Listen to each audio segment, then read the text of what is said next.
दिन छोटा खरगोश टिंकू जंगल में कूदता कूदता जा रहा था। अचानक उसे जमीन पर एक चमकती हुई What's this? नीली सीढ़ी दिखी। जैसे ही उसने उस पर कदम रखा, सीढ़ी चमकी और हवा में ऊपर उठ गई। टिंकू बोला, वाह, ये तो मैजिक सीढ़ी है। थोड़ी दूर उसे लाल सीढ़ी मिली, फिर पीली, हरी और गुलाबी। हर सीढ़ी उसे अलग अलग जगह ले जाती। नीली सीढ़ी बादलों के ऊपर, लाल सीढ़ी स्वादिष्ट स्ट्रॉबेरी के पेड़ के पास, पीली सीढ़ी चमकते सूरज के बहुत करीब, हरी सीढ़ी पक्षियों के घोंसलों के बीच, गुलाबी सीढ़ी।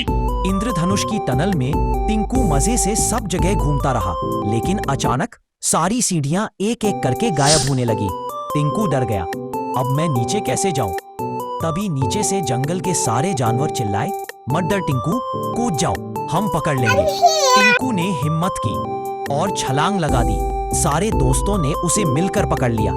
टिंकू हंसते हुए बोला, मैजिक अच्छा है, लेकिन दोस्तों से बढ़कर कुछ नहीं।